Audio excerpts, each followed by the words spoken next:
weird. But anyways, guys, welcome back to another live stream of Box Mining. And I'm glad to join you here, guys, today. And we have some really crazy wars going on in crypto, it seems, today. So we're going to cover the new attack by Coinbase's Brian Armstrong against the SEC, saying that, yeah, the US is just ruining everything. And yeah, Ethereum is not a security, buddy.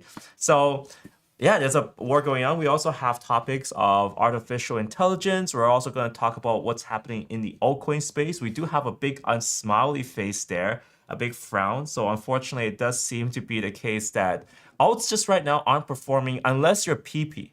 Unless you're PP. If you're Pepe or PP, sorry, I'm butchering it. But unless you're Pepe or PP, all the other alts just some negative stuff going on there. We're going to cover that with the airdrops. We're also going to cover V.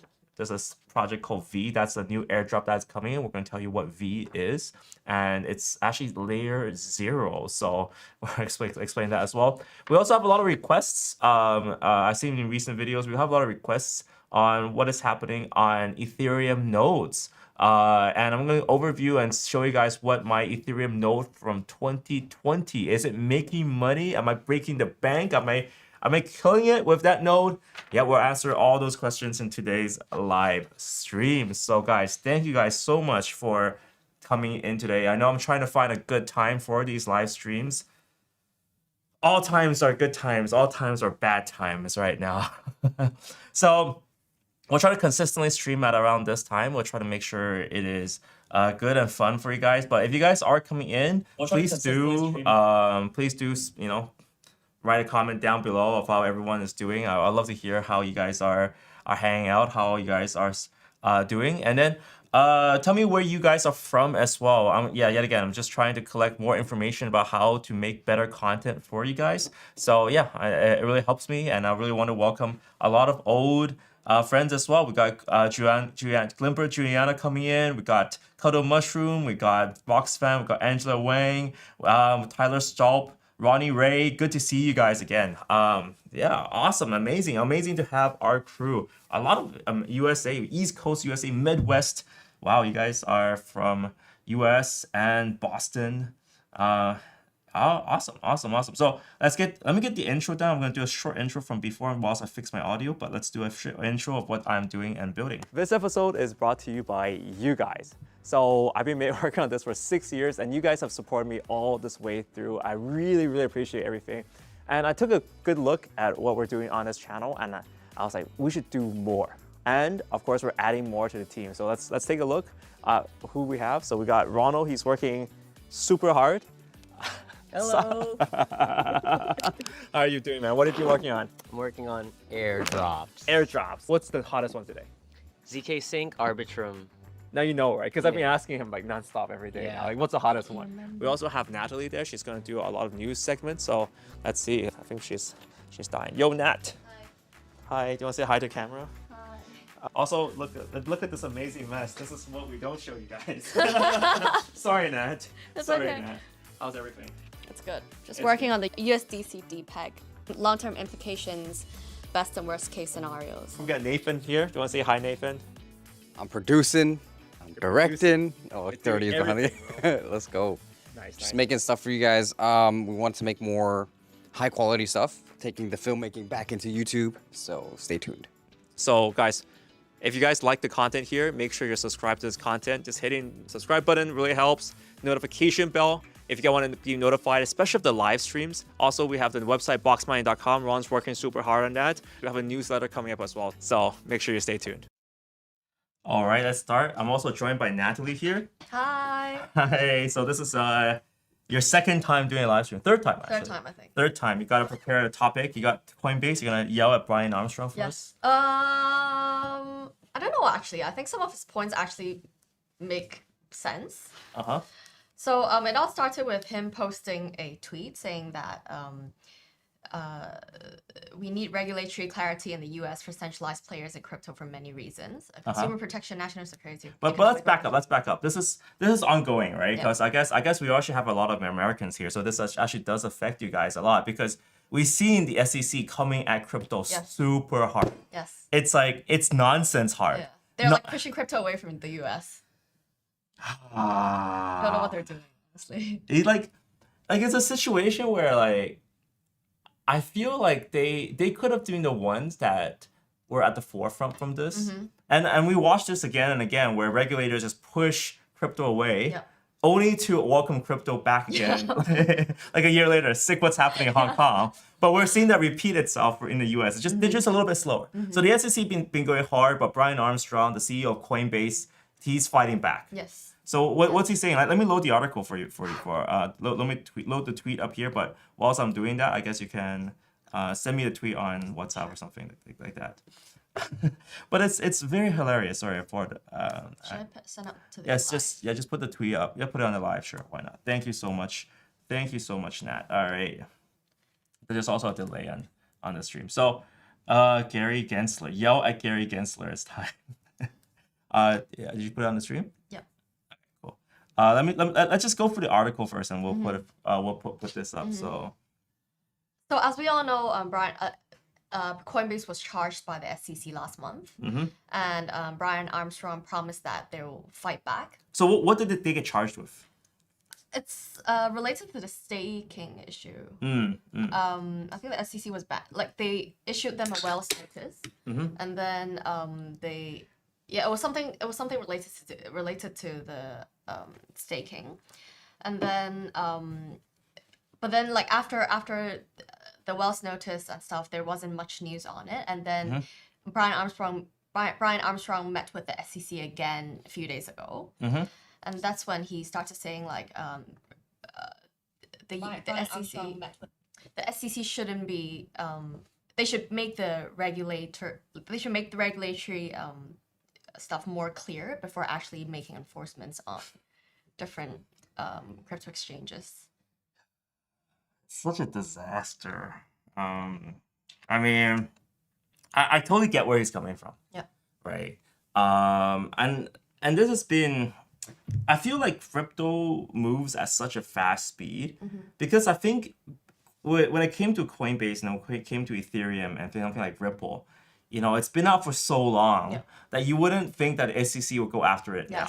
Yes. Right? It doesn't make any logical sense whatsoever. So yet again, so because of your SEC going at so strong after crypto, we've seen it almost seems like and everyone's talking about saying that it is a coordinated effort by every regulatory agency in the US, right? Because we got, and even conspiracy theories saying that the banking collapses were caused by the government, right? But the fact that the SEC is going after Coinbase, and the Coinbase has been, you know, they've been super conservative. They haven't even been doing anything fishy, I'm guessing, and the SEC suddenly went after them. Yes. And Binance as well. Yes. I mean, you would understand that Binance would be a little, like Binance has been a lot more aggressive than Coinbase. And I think you can see this, the problem here, right? Coinbase, they want to be regulatory friendly, right? They want to cater to US regulation. And as a result, they're not listing coins as aggressively as Binance, right? Binance usually has a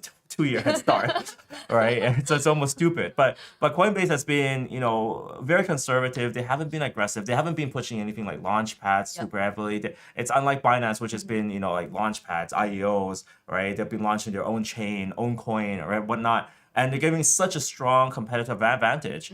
Coinbase, right? They've been trying to be regulatory friendly. They've been, you know, a lot of my American friends that use Coinbase, they're saying that the moment they start trading Coinbase, immediately they get a notice from the IRS, right? So they've been playing friendly all this time, right? But all of a sudden now, like now that the SEC is going after Coinbase, well, the CEO, Brian Armstrong's fighting back, but also they're making plans to leave. Yeah, they're planning on going to the UK, actually. So they're saying that US cannot afford to fall behind on this important technology to update the financial system. Also important for regulators to set policy and then enforce it, not start with enforcement and then clear the rules. At this point, it seems like Congress will need to step in. That's the ridiculous part. And I think it's also been a problem. Like I've been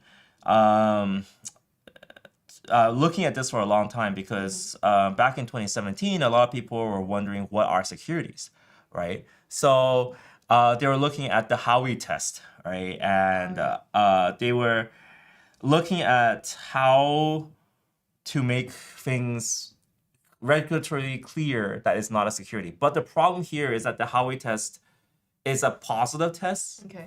for securities, but then it doesn't mean that a negative Howey test means it's not a security. Okay. So that what is not a security is like whatever the SEC says.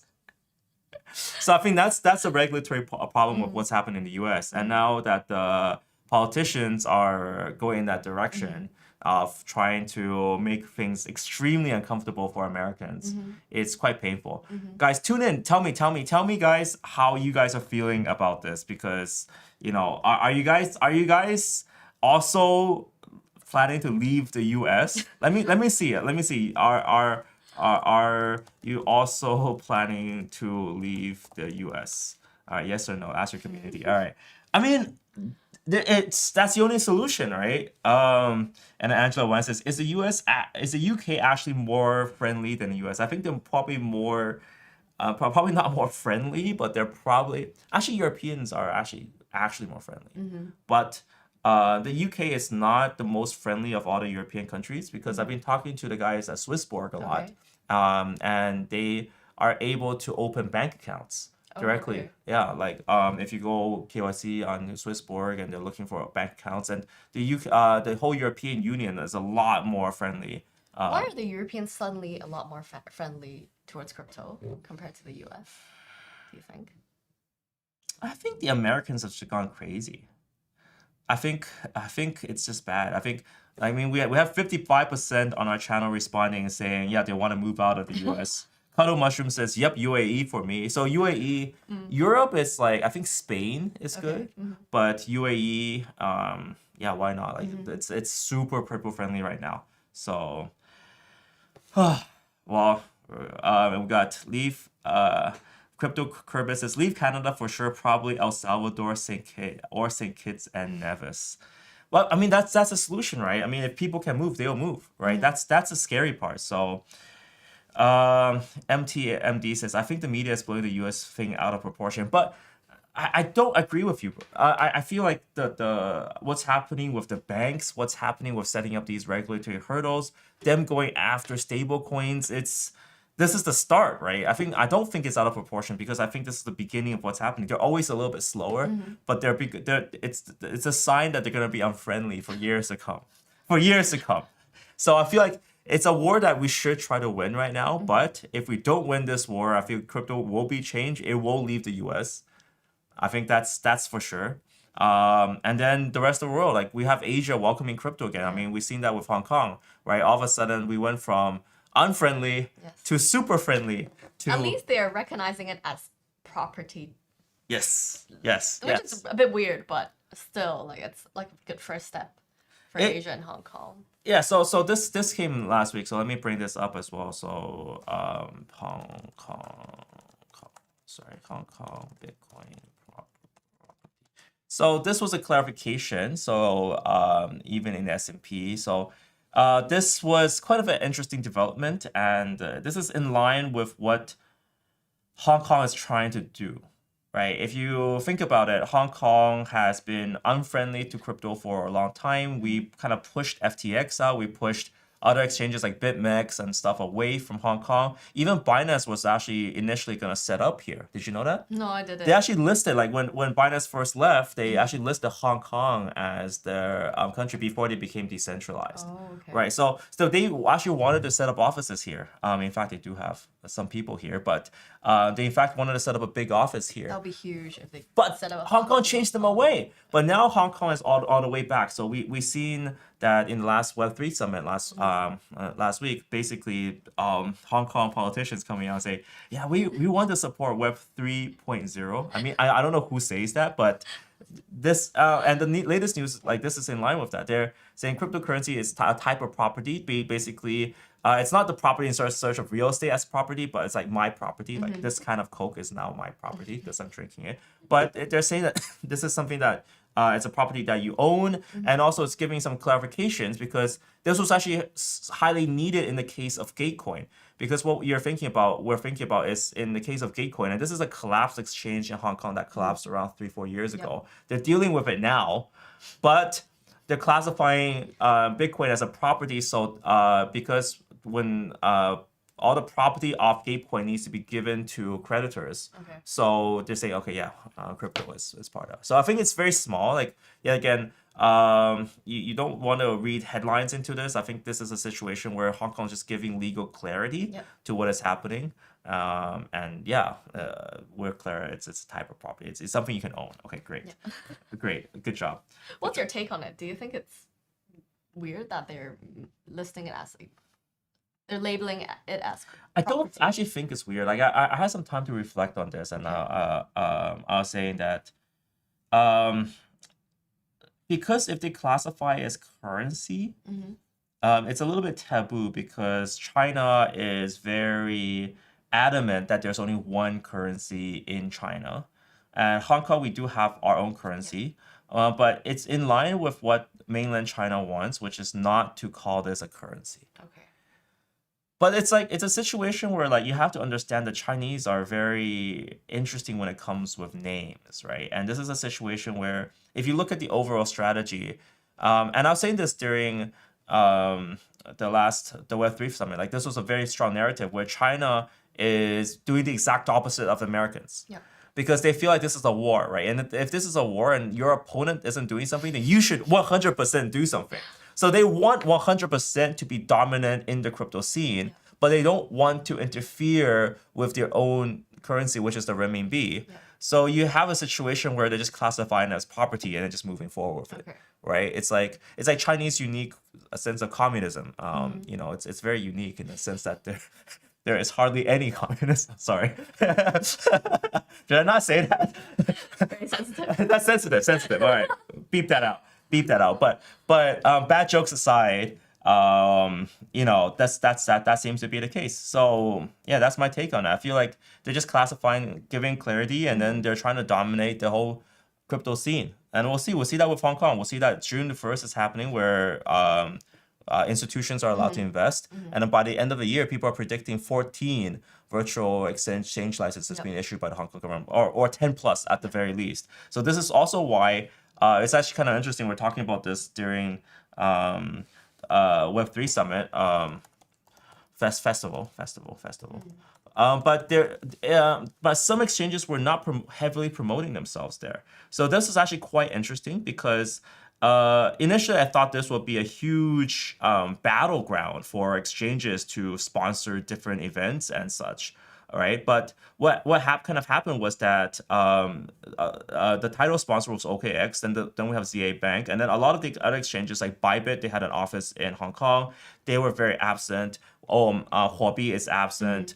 Quite a lot of other exchanges were quite absent in like Binance. They didn't really put anything out, and we realized the reason for this is because during this period of time, if exchanges promote heavily, then they'll be seen as kind of breaking the law because they haven't obtained the VASP yet, Okay. right? So they haven't obtained the license. So some exchanges are choosing that strategy to stay quiet during this period of time. So they pretend to be good, right? They're like, okay, we're not advertising to Hong Kong people. We're not sponsoring events in Hong Kong, right? We're waiting for the regulator to give us this license. Please give us this license of this virtual exchange license in Hong Kong, and then they're going to go heavy, right? So I think that was a surprise to me. I was wondering like why, you know, like the end of year, they're gonna get these licenses, but it makes perfect sense. They need to please the regulators first, right? So only OKX was there, and then we have Hong Kong also, the ZA Bank as well. ZA Bank is the first virtual bank in Hong Kong, but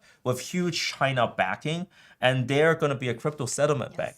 Right, so now the Americans have killed Signature, right? They killed Silvergate, they killed Silicon Valley Bank. All right, well, crypto money, come here. That's what they're saying. Crypto money, please come here. So we'll see about that. We have one last piece of news that you wanted to cover today, right? Yes, it's the Abu Dhabi. Abu Dhabi. Yeah. Abu Dhabi. Ooh, got Angela Wang becoming an OG king of the channel. Thank you so much, Angela. Okay, so Mr. Mode.net says US needs to revise the definitions of accredited investors in the age of AI. Please, people want to invest. Angela Wang also says ZA Bank here is huge. It is, and the key thing to remember here is ZA isn't just about ZA being huge, but it's also about ZA being a Chinese-backed bank. So it's licensed in Hong Kong, but its backing is mainland Chinese. It's China money, I right? didn't know that. So being very heavy into crypto is very strategic, not just for Hong Kong, but for these Chinese banks as well. So yet again, they're making preparations, and I feel like that's what's happening right now. Because admittedly, the markets right now are pretty not so good. You know, we have a smiley face, right? This is that's what people feel about the markets right now. All right, it's pretty frowny. But that being said, of course, people are building a lot in the background. All right, so let's roll your last piece of news on here. Let's just send it to me. Just send it to me in the main chat, and then I'll bring it up for you guys here. Or anything you want. Slack. Slack, sure. WhatsApp was it? Sure, Slack. Yeah, so it's a case where I slightly desynced with Natalie when it came to getting the links. All right, here, boom. Boom, boom, boom. All right, Abu Dhabi's free zone.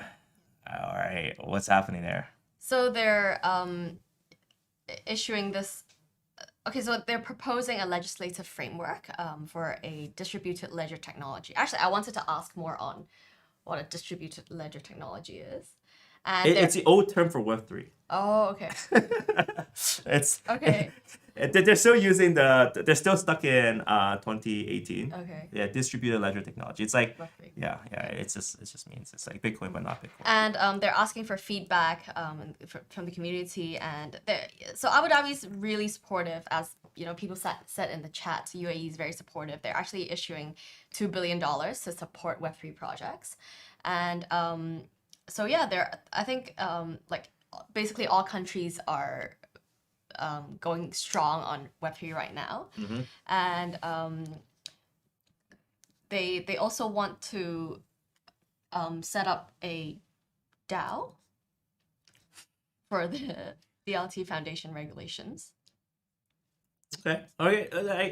Like yet again, so DLT, just to tell you why they said DLT is because blockchain got a little bit of a taboo back in the day, because like they're thinking, oh, blockchain is Bitcoin, and then Bitcoin created the kind of idea of blockchain, so they renamed it distributed ledger technology. It does sound more professional, I guess. Yeah, but it's out of date, right? Right now Yeah. we need Web3. We're talking about Web3, right? The future of the web, right? So I think it's just a different naming system. But first and foremost, yeah, they're taking a lot of money, and this is kind of crazy, right? Because a lot of my friends are in Dubai. Right? Dubai is the #1 place for money to be raised, right? Because there's a lot of oil money and they don't know how to spend it. I mean, think about it. Before FTX went to the ground, Sam was running to Dubai to raise money. So it's good to see that they're pushing the right area. I think I actually want to visit Dubai again to see how things are really showing up. But they are at the forefront of basically they're forefront of innovation. They're also the forefront of money. So a lot of my friends are also moving there because it's so much easier to cash out crypto in Dubai and Abu Dhabi, because there's just so much regulatory friendliness, right? So Actually, do see like I have a friend who used to work in Hong Kong, and a Hong Kong project is actually moving to Dubai to raise money, and he actually moved to Dubai with the project to work there. So yeah, I think it's a good sign that they're so supportive of crypto as well. Okay, let me see. Do you want to move to Dubai? If so, why? So we're polling you guys. Do you want to move to Dubai? Yes or no? But also tell me why. Okay. So guys, we have a great interaction with the live chat here. So I'm curious because I'm actually thinking like I need to see the scene there. So I've been there once, and it's just so much money, right? I think a lot of the KOLs, I think Moon Carl's there as well. right. And I think quite a few people are there. All right, so let's do the poll. See if you guys are willing to move there. They're regulatory friendly. They have $2 billion being set up. So would you guys move? And if so, why? If not, why not? I'd love to hear you. And this is also one of the first times using this YouTube poll. And if you guys are not watching this live, leave a comment down below. I'd love to hear what you guys think as well. This is not just for the live people, but I do want to hear what everyone in this community thinks. I mean, at the end of the day, we can just do a Dubai episode, right? We can. Would you move to Dubai, Michael? If No. you're doing a project, if you're raising money. No, I think. Okay.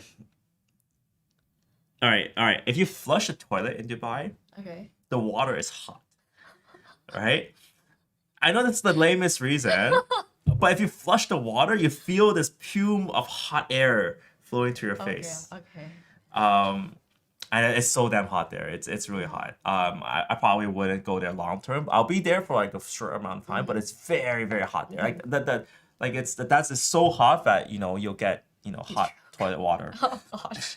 That's the level. It's like heat stroke and the hot toilet water is up there. All right. Okay, so let's see. Angela one says, I traveled there, but I'll probably not want to live there.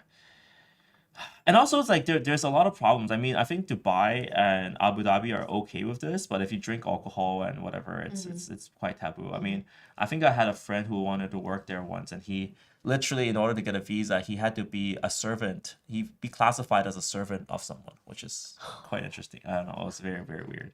But, that's interesting. Anyways, okay.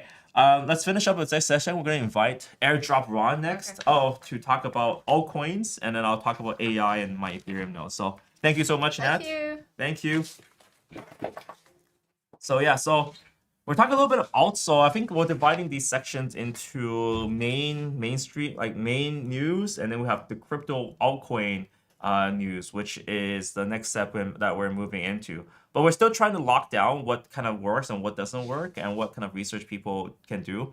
I'll reveal a small secret here, like why it's good to invite guests onto the channel is because it also gives me time to read the chat. Because at the end of the day, if it's just me hosting, it's like it's very, very hard. I can just say that. But with someone else reading the news and talking about things, it's great. We got Ron. How's it going? Ron. Ron, how are you, Ron? Ron. I like that. Ron. So, Ron, you've been looking a lot into alts recently. I think that's been your focus on this channel for a bit. This has been, what would you say, level of disappointment this week? Very disappointed. Why? Because of Soy. So draw me how frustrated you are this week in terms. Right, this is Ron's level of frustration, right? So tell me what's happening with Soy. What happened? What's the big disaster that's happened with Soy? So their CPO said that there will be no airdrops. Instead, it's going to be a community access program. And then they were kind of vague about who qualifies for the community access program. Testers and moderators who attended the live events. Doesn't that mean their team? And plus, they've been teasing about an airdrop the whole year. They've even said it in their tokenomics that they will reward testnet users their topmost priority. And they've had these waves of testnet, and they clearly said it was an incentivized testnet. And then, because the mainnet will launch on May 3rd, it's funny how the month before that, they're like, nope, no airdrops. Instead, you can buy these tokens in this price. Yeah, so I think it was a pretty big disaster. Yeah. And a lot of people really took to the stage. So in altcoin news, I think. So quick summary, Soy is made by ex-Facebook developers. It's built with Move, with Move language in mind. So it's a different language, different angle. And a lot of people were trying to test it out. And in fact, when I checked it out on the testnet, there were so many people that were testing the testnet that essentially Discord was crashing on me. That's how many people were trying to message and get the Soy tokens and everything. Yeah. But there's a lot of hype, and people were expecting a airdrop to the tune of $1,000 to $10,000. Yeah. I think that was the biggest problem here, right? But Sui decided to, and I did not believe they would ever do this, because yet again, throughout the time you were saying they were hinting at an airdrop. They were leading this community along, and the community was growing so massive, right? It's good and bad. It's obviously people get free coins, they're gonna dump, but at the same time, you actually have a genuine community that cares about you, right? But the problem is, in this huge upset, they decided, you know what, they're not gonna give an airdrop to people who test it. They're only gonna give people tokens, or the opportunity to buy tokens if you've been on the Discord for a long ass time. So I think it's almost a case where they decided to just nuke their community. So they've been banning people nonstop. So I think both on Discord and on Reddit, Twitter, and stuff, they were pretty much banning people nonstop. So I think there was so much. I think this is like a failure in marketing. Like people in their team just didn't understand how crypto works, and this is what happens when you get a bunch of I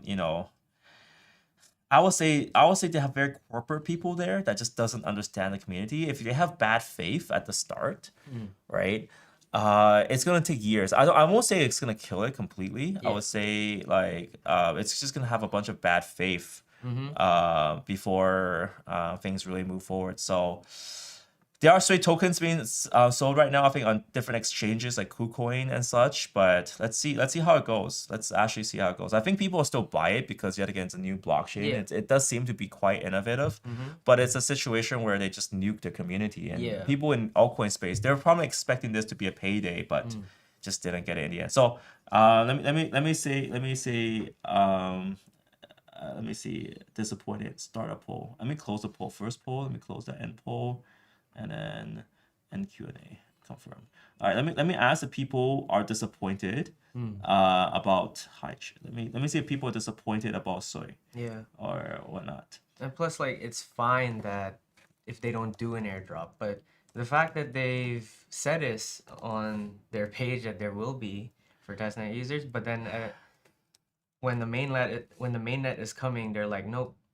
That's kind of what upsets us, and it's fine. You know, if you don't want to do an airdrop, that's okay. But don't tease us on this ride the whole year going. Like, using testnet is time wasted now, right? Because testnet's all about putting in time to do those steps. And I think the only way they can save it, like I said last week, was to just really give it like just like here's an actual airdrop.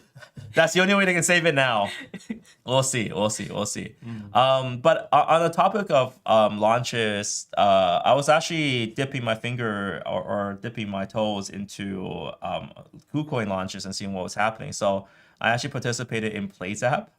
So PlayZap was a coin that was launched and incubated by KuCoin Labs, backed by KuCoin Labs, #1 game on BNB chain. Legit. So this is kind of how I usually do things. I usually test things once in a while to see, you know, how strong KuCoin is as a launchpad or as a backed by. I'll give you a guess, right? How successful was it? Did I make money or no? No, absolutely not. I don't think so. So this is a situation where, yet again, it's a situation where the altcoin market is quite weak. So they launched on pools.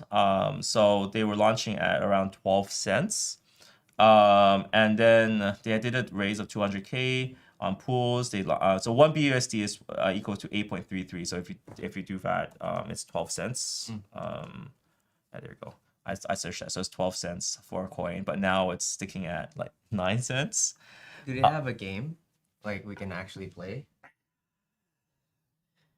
I think that's the thing with. It's not about games, bro. It's about how strong these launchpads are. Right? You're such an investor. No, that's my DJ investment, right? So I'm testing out how strong the market is. Like, I mean, they have some stuff on App Store, but they're not good games, right? Let's be honest here. No crypto games are good, right? Let's not even go there. But the market's very, very weak right now. So KuCoin, they launched to 12 cents, and then you can see the market maker trying to hold on for their life. And then just like completely flopping, right? And then trying again and flopping. So I do feel it's a case where like this market just doesn't have enough. Because I saw some people talk about it. I was actually curious if it's gonna go forward. Like personally, like I was just curious, right? I was genuinely curious, and it just like it flopped. So it was pretty bad. I don't know. And maybe they'll resurrect. Maybe if they have something good, they'll resurrect. But like it actually does show to me like it's the market's in quite a bad place right now, especially with alts. But of course, there is some silver lining. It does seems like games like you're saying, okay, games, right? Did I play the game? It doesn't matter because like Pepe is doing super well. Right? Let me find Pepe article. Pepe. Sorry, bro. Pepe. Okay. Revealed your age. All right, where's my PP article? I'm gonna double down. I'm doubling down, bro. Okay. I'm so far in. I have to double down. Yeah, I have to double down on I'll PP. call it PP too if you want. No, it's okay. All right. Okay. So this is someone turned $27 into $1 million with Pepe. But no liquidity to exit to, right? But it's also quite interesting because a lot of people suspect. So this was the biggest news last week, right? Yeah. So we saw an Ethereum transaction going in, buying Pepe for $27, and then obviously the coin pumped drastically afterwards. But there is a suspicion that this is an inside job. Almost. 100%. I feel like too. 100%. Yeah. There's like 100%. Because like what people will do is they'll launch liquidity at such a cheap price and then have one person buy it up, and then they can move the coin up, right? So this presents like a very dangerous precedent. So I would interpret this with caution. Like I feel like some people were interpreting this last week as, oh my god, the altcoins are back. You can turn $27 into $1 million. Yeah. I mean, we all want to be millionaires, right? Yeah. That's the crypto model, like millionaires or bust. But you have to be careful here that there's two things. Obviously, exit liquidity, but you know what? At $27, I don't think you have higher expectation. Even if you can't exit with $1 million, if you can exit with 100K, you're still happy, right? But the biggest issue here is that this is very likely an insider. Yeah, very, very likely an insider. Yeah. I mean, they're looking at the wallets that were prepped. They're all clean, fresh wallets. So there's no way of us definitively saying, oh, 100% this is insider, but it does look suspicious. Very, very suspicious of what's going on. So, and the token itself actually has smart contract risk. There's contract modification. I read that. Like token holders can change the transaction tax. And it's funny, if you go to their website, it says the token itself has 0 tax. But then the contractors is that you can modify the tax. For now, right? Yeah. Right, number one trending coin, Pepe. Just be a little bit cautious, guys. Be a little bit cautious. You know, especially with these new coins, I would observe this. I would definitely observe what's gonna happen, because yet again, if this nosedives, it just goes to show how weak the altcoin market is right now. But that's okay, right? It's okay for the markets to be weak. It is a time to build, and I did say like that was quite interesting. I talked to a lot of the Chinese guys as well, and it's interesting when you talk to them because a lot of them are funds, and again, I'm not gonna dox anyone, but I was talking to them and they were like, I was like, do you have any good projects you want to share over? New introduction, and they want to make a good impression, and they actually said, no, we don't have any good projects at this moment to share. Which says a lot, right? Because genuinely speaking, during a good market, people would be dying to show you a project. They're like, oh my god, bro, check this out! This is the next rebirth of Christ! Oh, you gotta invest in this right now! People be aping. Ape doesn't even begin to say how hype this is, sir. But these guys are like, genuinely, we want to build a good relationship with you. We're not gonna give you anything right now. Not gonna take your money yet. We're not gonna take your money. So that shows that the Chinese market is also they're building. So, but they did say, but in October, we got something. Okay. All right, in October. I'm like, dude, bro. It's April right now. October. what you talking about? But it is the case that even the Chinese are quite defensive. Like we went to the Web3 festival, we saw a lot of people who are industry people there, so they're clearly building, right? They're clearly spending money to kind of build friends there. Yeah. But the retail just isn't there yet. So I feel like that's the case. Even the Chinese, when the Chinese tell you, hey, we don't have anything for you guys right now, that's saying something, right? That's saying something. Yeah. So that's the case right now with Chinese investment. So it is what it is. On Han says, are you going to consensus? I should go to consensus, right? Check out what's happening in America. So Alex Tricky says, don't fuck PP yet. Pepe. Don't worry. I'm not the king of meme coins, but I do love them sometimes. Don't pep Pepe yet. I'm still lost.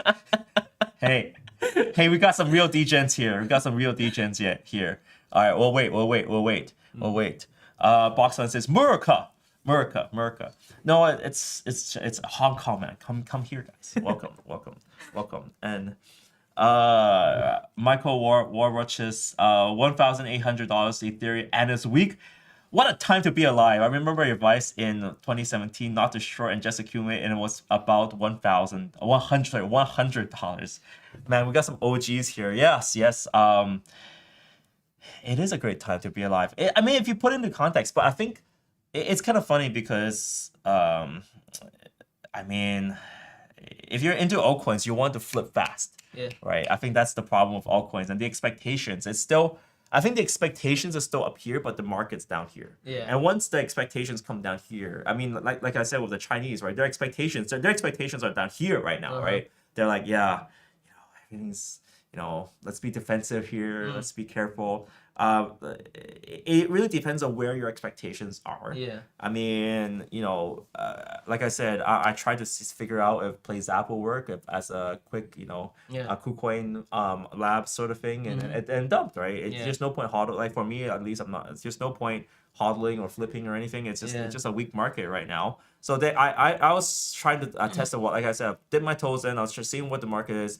Initially, I was hoping it might be up here. No, it's actually down here. It's a good time to build. Yeah. And it's gonna Chinese on defense mode right now. Chinese on defense. Yeah. And then exchanges going heavy and going hot. So we'll see. AI. Oh, you have one more article on Ethereum. So we'll talk about Ethereum, then we'll talk about AI because that's been the main excitement of the day. Yeah. So Ethereum. Let me bring your article up here, Ron. So It's CoinDesk. It's CoinDesk. It's CoinDesk. So how we're structuring these videos is that they bring up 2 articles each. So Nat will bring up 2 articles and Ron brings up 2 articles, and then we discuss them, and then I'll bring up something more interesting as well. Oh, actually, need to talk about the other one, the Venom blockchain as well. Yeah. Okay. So let me get your article here. And plus, this is a good segment for for Michael to really give your take on what I find interesting. All right, cool. Here, Ethereum's Shadowfly upgrade spurs institutional investment into staking. Tell me what's happening, Ron. So after the Shapella upgrade, people are worried that a lot of the withdrawn ETH will be dumped and ETH will go. But in fact, ETH went up to 2,100. And I think I've looked at Wu Blockchain. 200,000 withdrawn were restaked to liquid staking protocols. And then the rest went to centralized exchanges, but I don't think they were dumped. But the Shapella upgrade basically reduces the liquidity risk when you're staking ETH. And that's really what institutional investors want, because big players want flexibility with their money, and the Shapella upgrade does that. And I think overall, it's great for the Ethereum ecosystem, and it's great for investors to come in and really just drive the market up with that. So have you been looking into liquid staking? So let me put some context to this, right? Let me put some context to this. So Ethereum has fully migrated to proof of stake, which is huge. And let me show you guys some stuff from way back when. So this is my Ethereum node, and I ran this since December 10th of 2020. This was one of the first. So this was actually created before the beacon chain went up. So this was just when that launch took off, and I was trying to support the ecosystem, and I showed you guys on this channel publicly how to make a validator node. So step-by-step guide how to make a validator node. Yeah. And it's been 2+ years since that happened. So good news, it's been on 100% effective. It's also, we started off with a 22 ETH stake, but now we're at 36.7 Ethereum. And it's been, just validating transactions. It's been doing its job. And right now the APY is around 3.22%, but previously it was around 5%, right? So the context here is that investors want to stake. But what was difficult about staking back in the day was that I had to generate the private key myself. And a lot of people on this channel, they were actually asking me, have you exited the node? No, not yet. Why? It was because I left my private key in a very safe place. And I was like, it's been 2 years. And like, where is that safe place? It's too safe. It's too safe, right? You get those situations where like, you leave something super safe, like you divide it up, you cut it up, you put this everywhere, and then you're like, okay, this is the safest thing ever. Yeah. And then like 3 years later, you're like, wait, what happened? Maybe it's in your mind palace. Yeah. So good news is that I did find it. So everyone's asking me what was happening. So I knew it was safe, but then it's been 2 years. I forgot how to regenerate that amount of safety again. But the good news is I recovered everything and it's good. But just think about it from a institutional perspective. If you're holding, millions of dollars, and they're generated from a key that's not a ledger, that's not an institutional grade lock, institutional investors will not go in, right? And I think that that answers why it pumped after this, right? Why Ethereum pumped, because right now, you can do liquid staking. It's a one button click and you can liquid stake and stake your Ethereum and you can happily get a 3.2% yield. In fact, this number can increase if you select better validators. So I'm actually experimenting to see if I can get 5% here. But if that is the case, people just want some passive income on an ETH. And right now, if they can do so with multi-signature locks or something like that, it's much, much safer. Because when I was generating that key, it was just like 12 words. It was done on command line. Like I generated because at that time the tools just weren't available. It wasn't as easy as it is now. But now it's like as these 2 years progressed, it became easier and easier and safer to stake on Ethereum. So I do believe people came in, and as a situation, I think ETH always surprises people at how strong the institutional holders of Ethereum was. So right after Ethereum, the unlock, Ethereum actually pumped to $2,000, right? And that was the upgrade time, and then boom, it went up, right? Because all the fear was gone. Because people were fearful. Like there was more fear in the market than there should have been, which is why the price went up. Now the prices are down again because overall the markets are bad, sentiment is bad. But I do see that we're poised to actually go places. So a lot of people are asking, what is what is the Ethereum of China, or what is Ethereum like? Ethereum is Ethereum 2.0 is Ethereum 2.0, right? Ethereum 2.0 is the next Ethereum, and Ethereum is the Ethereum of China.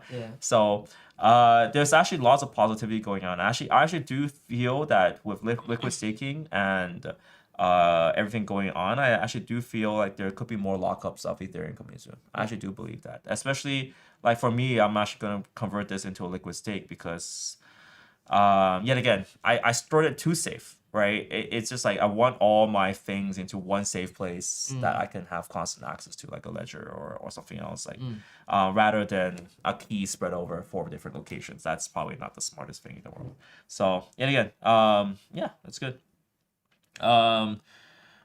Alex Tricky says, I remember you setting it up. It doesn't seem that long ago. Yeah, we're getting old, guys. We're getting old. We are getting old. I mean, yeah, box mining. But yeah, it's been a long time, and that's surprising, right? You staking, you forget, and you get 5 ETH. Pretty good.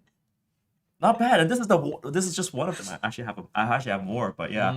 I didn't show that live, but then I had more. But it's like you stake and forget. Yeah. Stake and Stake forget. and forget. Stake and Should forget. put that on a T-shirt.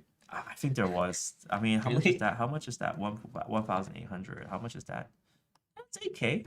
Wow. I mean, You forget and you get 8K. you forget and get 8K. It's not bad, Nice. right? And if it's spread over multiple nodes, and I think in terms of maintenance costs, it was only around. I think total I paid around $300 for maintaining the node. So not bad, right? It's you got 8,900 How do minus you 300. I guess. maintain nodes? So I use all nodes. Yeah. People are asking me about this. But they provide nodes for cheap. So yet again, back in the day, because there wasn't liquid staking, you actually have to support a node, right? So this was the Ethereum node. They advertise it can get up to 5%, but yet again, I didn't hit those numbers. But you can do it at $5 per month, and you can just hold the node. You do require 32 ETH though to run the full node because you are supporting the network. And I do say people who want to support Ethereum should do this, right? Or even do even more expensive nodes that follow your line of thought. Yeah. Right. If you want to support various developments and transactions, then getting a node it should be what you should be doing. But yeah, it's not expensive, $5, or you can liquid stake right now. So there's plenty more options right now versus before back in the old days. Antoine Han says, my friends and I have been box mining fans since 2017. Would love you guys to meet you guys in Austin. That'll be interesting. Austin seems really nice. Consensus Austin, Texas this week. Oh wow, wow. Wow, that's exciting. Unfortunately, not this week. I can't go, but the next one I'll definitely try to make it to the States. That'd be cool and fun. So yeah, so good, genuinely good results. I mean, and I think it's one of the cases where crypto is like I've been in this so long, and we've been together for so long that we know that it's not quick money, but hey, You gotta grind. you gotta grind. Yeah. You gotta grind. All right, so we talked about that. Also, Venom, V. That's our V project. Yeah. V. That's our V project. Okay, so what's happening with Venom? Venom Foundation is it's basically a layer 0 blockchain like Cosmos. What is layer 0? So it's the infrastructure that allows layer 1 to be built on top of it. Yeah. So all the blockchain operations happen there, and all the transactions and smart contracts happen at the layer 1. All right. I saw this as well. So this is Venom, the next big narrative. Yeah. This is actually quite interesting because how do I even explain this? So Polkadot would be a good example of layer 1 and layer 0. And it depends on how you want to scale, but this is super interesting. I want to digress a little bit why the layer 0 is huge and why it's interesting, but it's only got 3.5 stars on this. But anyways, it's worth checking out. How layer 0 works is that they give you a toolkit to build your own blockchain. Yeah. So Polkadot's like that, right? Polkadot has Substrate. So you have Substrate, you can build your own blockchain, and then once your blockchain is built, you can now connect it to Polkadot, and they can communicate with each other, which is one of the most powerful aspects of Polkadot. Now, we also have other examples such as Cosmos. Yeah, Cosmos SDK. Yes, Cosmos SDK. And then we also have Polygon. Yeah. Right? Polygon network is meant to be like that too. Yeah. You can actually build Ethereum style chains. So this is definitely worth looking at. So Abu Dhabi, they're connected to the Abu Dhabi guys. What do you have to do for this airdrop? There's no airdrops yet because it's still very early. Their testnet is about to launch this week. I'd say this is a very, if you're looking for a good project very early on. It's a true alpha leak. This is There's a true alpha leak. Very early. Yeah. Nothing's hush hush. Yeah. Nothing's happening so far, but because they the Venom Foundation launched a $1 billion funding to incubate projects to onboard their blockchain to build there, because they have their own virtual machine. So I don't know if it's EVM compatible. So that's why they're spending so much money to onboard new projects. And they're gonna focus on finance first, because Abu Dhabi global market has been a powerhouse in traditional finance and recently fintech. So they're gonna focus on finance. It's gonna be an app chain, so it's application specific to finance. And then they did say they're gonna venture out into GameFi, metaverse, typical marketing stuff. But $1 billion is no joke. All right, And this let's is Abu see. Dhabi money. You know? Let's see. All right, if they can Yeah. legitimately actually get the money, Yeah. that'll be interesting. So check that out. True Alpha League. I think nothing too much, but if there's a test net and it's free, Yeah. which is your favorite, right? Your favorite Yo. is free test net without millions of dollars. But you know, so it scarred me. I don't know if there will be an airdrop. So. But we'll see. But Yeah. but it's worth looking into. Tyler Staub says ETH node question. Okay, so going back, ETH node question: can a normal computer download the entire ETH chain? Yeah, absolutely. Just have a huge hard drive.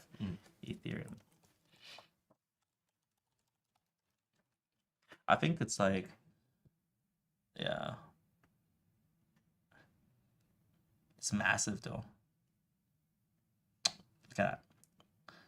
This is in gigabytes. I think in gigabytes. Yeah, Or terabyte. GB. Oh yeah, GB gigabytes. It's a little bit big. So you have to have a huge hard drive. Yeah. So if you define normal as, you know, like a MacBook, Yeah. you're not gonna make it. You're not gonna make it. Yeah. But if you have a Windows. Windows with a relatively large, it's not that bad. Yeah. 1 terabyte hard drive. Yeah, 1 TB. Wait, I have that for my assignments. If you know yeah, what I mean. exactly. Yeah, making videos, right? All right, we got it. Sure. It's not that big. It's not that big. That big. All right, cool. All right, thanks guys so much for. I don't know. Okay, fine. Now I get it. Sorry, my brain was not computing. PP. PP. Hey.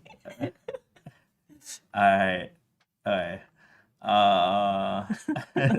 This guy's from Hong Kong, Box fan. Let's go. All right, so it's actually not that big. 900 something Thanks, man. gigabytes. It's not that big. It's one terabyte, right? Yeah. So it's not that big. It's not that big. It's not that big. Like, this computer can technically have it. Yeah. All right, cool. So I think that's it for today's stream. Oh, actually, I want to talk a little bit about AI. So that's the last thing about AI. So, dude, I'll let you take that. How has AI been for you? AI has been, well, how do you say this? It's not what you think it is, I feel like. It's like when I use ChatGPT, ask them questions, they give you like a surface level answer instead of a deep level answer, like something that what you want in terms of structure.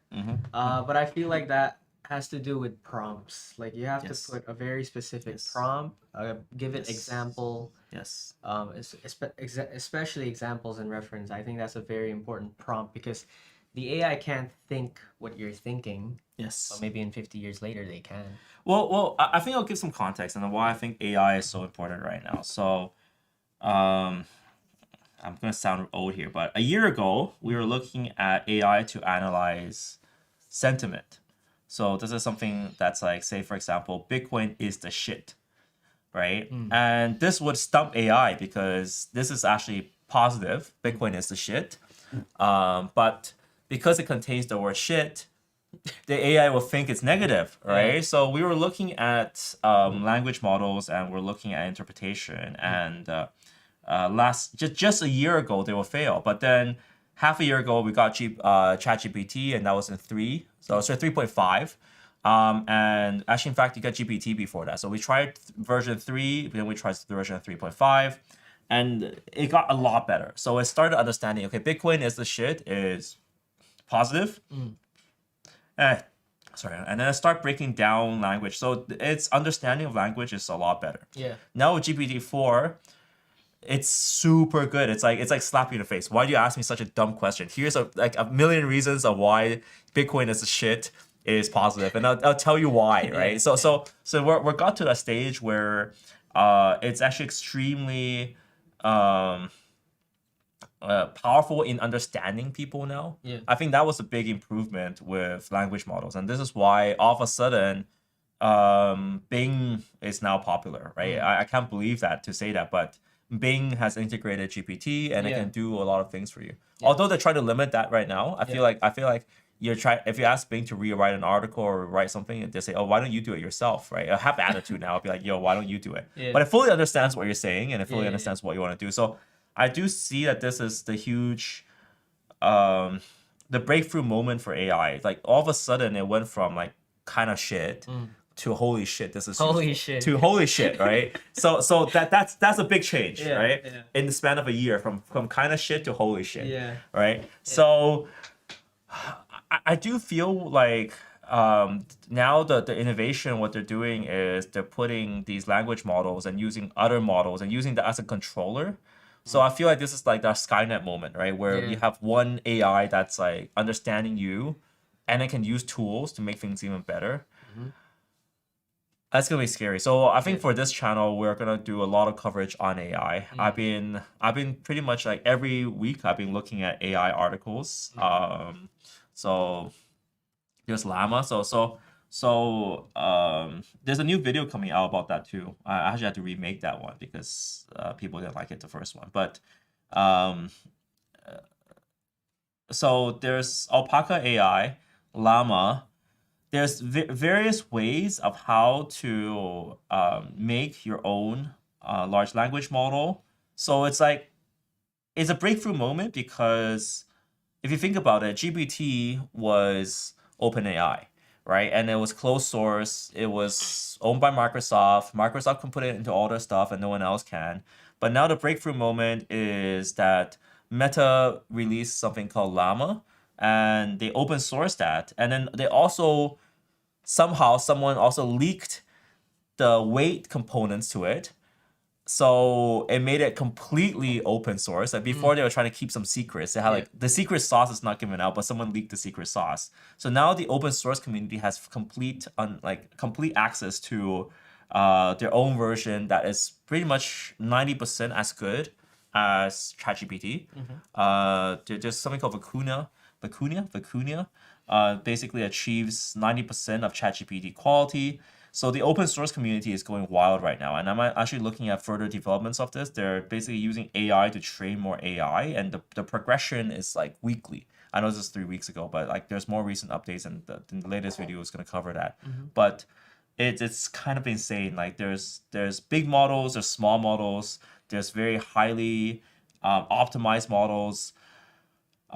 So for something like, say, for example, science, chemistry, biology, whatever, Every right? subject you can Every think of in subject you school. can think about, and it's like it can break bad. The AI can break bad. So, That's actually scary. Yeah. I rewatched the Terminator franchise. but it's kind of insane, right? Because they're saying like these actual chemists, because my background is actually in chemistry, right? Yeah. So these actual chemists, they put a synthesis for different molecules up, and the AI actually give them the recipe for it. So, Maybe they can all right. make a new element. There you go. That's as far as we're doing it. So, Hugging Face is the future, it says MrMo.net. Absolutely. Hugging Face is the huge repository. But I think it's like, right now, like, AI is so big that this is something like a must look into now. I feel like before it was like I said before, it was like, oh, okay, cool. But now it's like, holy shit, you gotta be on top of this. And I feel like crypto, we're a little bit behind, to be honest. Like, I looked at the current projects. They're trying, right? But we're not at the forefront of AI. And I feel like there's an opportunity here to make crypto AI good because, hear me out here, because AI needs to source so much user input to train it that you can actually make and build a community out of this to train itself. So I don't know. I see that there's potential for smart people to make something amazing here, as long as we are at the forefront of it. So we'll see. But anyways, yeah, that's it for today's episode. Thank you guys so much for watching. Thank you guys. Thank you. And then we'll see you guys next week at around this time. So we're trying to make this a regular stream, so it'll be evening for the Americans, but morning here in Hong Kong.